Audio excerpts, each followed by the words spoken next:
Эрдэмтэд харь гаригийн уул мөрийг илрүүлжээ.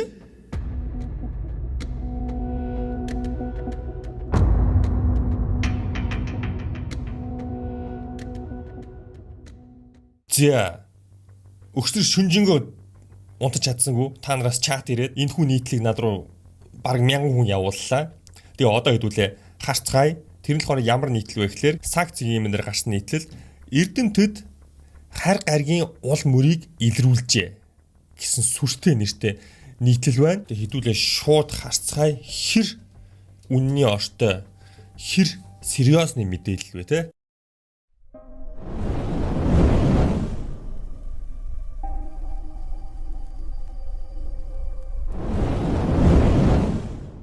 За, Voyagia хэмээх одыг судалснаар харь гаригийн соёл иргэншлийг нээх боломжтой гэж эрдэмтэд үзжээ. Voyagia бол манай галактикийн хамгийн хачирхалтай од бөгөөд этгээд цацраг ялгаруулдаг аж. Тэрхүү цацраг нь одон орон судлаачдыг олон жилийн турш гайхшруулж байна. Ястаа сонсож байгаагүй юм байна. Окей, бид нар одоо харж ин Voyagia од гэж нэрлэдэг. Нөгөө нэр нь болохоор KIC 8462 852 гэдэг нэртэй од байд юм байна. Дэлхийгээс 1470 гэрлийн жилийн зайтай. Бас хөөрхөн зайтай. Яг одоо бид нар зургийг харж байна. Иймэрхүү зурагтай юм байна. За яг зураг нь бол ийм бүр зүгээр цэгэл харагдах юм байна дөө. Ер нь бол байж байгаа л нэг хэдэн өдрийн турш гэрэл нь одоо 22%-аар нэмэгдэг гэж байна. Энэ болохоор ямар нэгэн харийн зохион байгуулалттай ямар нэгэн зүйл байх боломжтой гэж үздэг юм байна. За, өөрчлөлт гэж байна. Юу өөрчлөгдсөн бэ? Оксфорд их сургуулийн астрофизикч профессор Крис Линтод энэ од харь гаригийнхны оршин тогтнох нууцыг илчилж чадна гэж үзэж байна. Тус одны цацраг нь өмнөхөөсөө өөр шин чанартай болсон бөгөөд үүний нөлөөгөөр амьдрал үүсэж болно хэмээн Крис ярьсан юм. Voyagia-ны одыг 2012 онд Кеплерийн сансрын ажиглалтын төв наривчлан судалж түүний докторгүй байдлыг анх илрүүлсэн байна гэж байна. За хоёрдугаар хэсэг одны онол солирон цаграг задарч буй сүлт одны бөөгнөрөл зэрэг нь Voyagia одыг туйлын онцгой болгож байгаа юм. Пенсильвани их сургуулийн эрдэмтний твшүүлсэн дээрх үзэгдлүүд нь харь гаригийн биетүүдтэй холбоотой гэх онолд хүмүүс хамгийн их анхаарал хандуулж байгаа юм. Арахгүй угаасаа хамгийн сонирхолтой онол нь тэр. Үүнтэй төстэй таамаглалыг физикч Freeman Dyson дэвшүүлсэн бөгөөд тэрээр харь гаригийн соёл иргэншлүүд тус одыг тойруулан төрөл бүрийн байгууламж дэлсэн нь ингэж харагдаж байгаа гэж үзсэн байна. Гэтэл Voyagia од нь гариг дэлбэрсний дараа үүссэн тоосны үйл байх магадaltaй гэж Samuel Lintot хэмээн физикч үзжээ. Гариг дэлбэрсний дараа үүссэн тоосны үйл байх магадaltaй гэж бас үзэж байгаа юм байна. Ер нь бол юу ч байж магадгүй юм байна. Энэ дээрээс 2018 онд хийсэн мэдээлэл энэ бол бас ингээд ийм тоосны ямар нэгэн нөлөөнөөс болсон гэж бичсэн байсан. Окей. Юр бусын хуримтгай энэ одыг судлах нь харь гаригийн соёл иргэншлийг тодорхойлоход чухал үүрэг гүйцэтгэх нь гэж Линтод хэлээ зогсохгүй. Харь гаригийн амьдрал илрүүлэх эрэл хайгуул өөрчлөгдөж байна.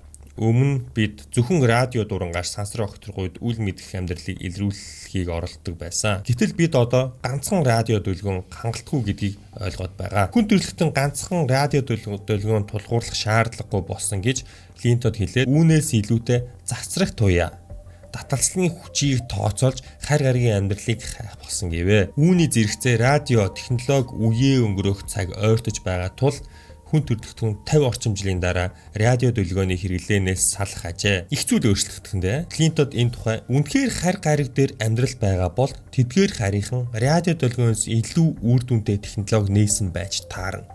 Тиймээс радиогоор тэднийг илрүүлэх боломжгүй юм хэмээсэн байна. Энэ бол бас нэлээд сонирхолтой сонсогдож байна. Радио дүлгөөний ч одоо хүн төрөлхтөнд нэлээд удаж байгаа тийм үү. Хамгийн анхны радио дүлгөөн 1895 онд Guglielmo Marconi гэдэг хүн нээжсэн. Гэхдээ бидний мэдих алдарт Tesla болохоор яг утасгүй радиог хөгжүүлсэн юм байна. Тэгээд тэрнээс хоошо Marconi нэлээд хөгжүүлж агаад хамгийн сүүлд 1906 онд 100 гаруй жилийн өмнө дийсэн байна. Бидний одоо хэрэгжилж байгаа дийлэнх зүйлс радио дэлгөөнөөс хамаарч ажиллаж байгаа тийм үү. Тэгээ хэрвээ харийнхан гэж байсан бол радиотой ноцтод явахгүй л бах. хэрэг үнэхээр хөгжсөн бол тий. За ирээдүйн аялагчид. Тиймээс боёшоо одны эргэн тойронд хар эргийн амьдрал байгаа эсхийг мэдхийн тулд бидэнд илүү дэвшилтэд технологи боловсруулах шаардлагатай болж байна. Жишээ нь бидэнд цацраг туяаг илүү нарийн аргаар ашиглаж сансрын уудамд аялах боломж олгох, төхөөрөмж бүтээх шаардлага гарч ирнэ. Хэдийгээр хар гаригныг радио долгионоор илрүүлж чадахгүй ч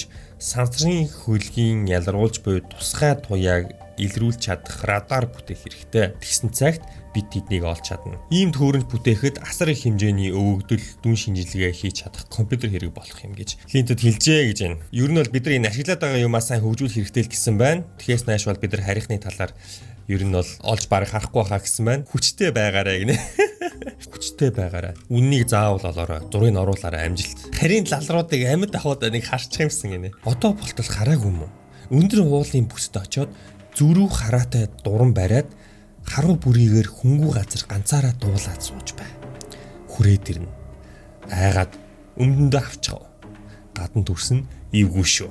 Яаж яаж бурхныхаа гэрээг олчихсан юм биш үсттэй гэнэ. Бурхнаа 50 байхгүй аа.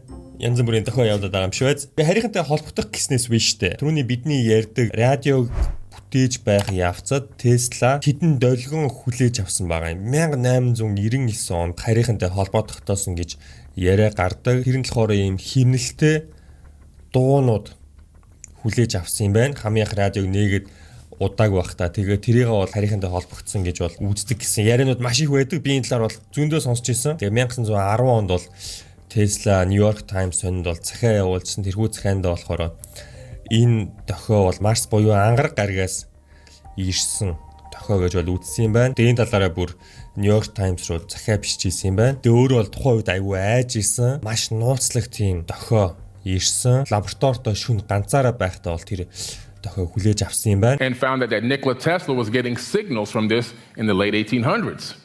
Then fast forward in time in the 1950s, several ham radio operators were getting signals from this same object. Зөвхөн Tesla-ч бас биш юм байна. Дэлхийгээс өөр газраас 1950-аад онд аюу олон тийм тохиолдод хүлээж авсан юм байна. Бас сонирхолтой. Тэгээ иймэрхүү жишээнүүд бол аюу их одоо чинь Arecibo message гэдэг алдартай дохио байна. 1974 онд Puerto Rico-гоос бол мессежүүд хүлээж авч ирсэн. Энэ болохоор дэлхийгээс 25 мянган гэрлийн жилийн зайнаас авсан дохио байна. 2024 онд одон орон судлаачид цаг бүрт 3 өөр хүлээ авахчин дохио хүлээж авсан гэсэн байна. Орчин үеийн астрофизикийн физикээр бол тайлбарлахад хэцүү юм тохиолдулсан байна. 19 онд бас юм радио долгионууд хүлээж авсан юм байна. Тэр нь болохоор 1.5 тэрбум гэрлийн жилийн зайнаас маш хурдтай 13 төрлийн одоо ийм дохио ирсэн байна. Харж байгаа. Тэгээд тэрхүү дохионуудыг хүлээж авдаг юм байгууламжууд бол ийм асар нарийн үйл ажиллагаатай бидний харж байгаа шиг юм хүлээ авахчуд байна. Тэгээд энэ хүмүүсийн талаар бол мэдээллүүд хар мянга байна уу. Тэгээд BBC, USA Today, Space.com, NASA хүртэл энэ талаар ярьсан байна. Тэгээд ер нь бол байж байгаа л ингээд нэг сонин дохио хүлээж авдаг. Гаднаас мессеж ирж байгаа юм шигтэй. Ийм дохионыг хүлээж авдаг. Энэ мэдээж зөвхөн харийнхан гэсэн баталгаа байхгүй. Тэгээд нэгдүгээрт асар холоос, хоёрдугаарт маш богино хэмжээний ийм долгионууд ирдэг. Тэгээд та хэд юу гэж бодож өөрсдөө сэтгэлдээ бичээрэй. Хүн болгон лайк дараарай. Тэгээд өнөөдөр хэдүүлээ сүүлийн үед нэлээд шууган тараад байгаа нэгэн постыг харж хүмүүсийн санааг амраалаа. Тэгээд дараа юмсээр уулзлаа. Түр баяртай guys.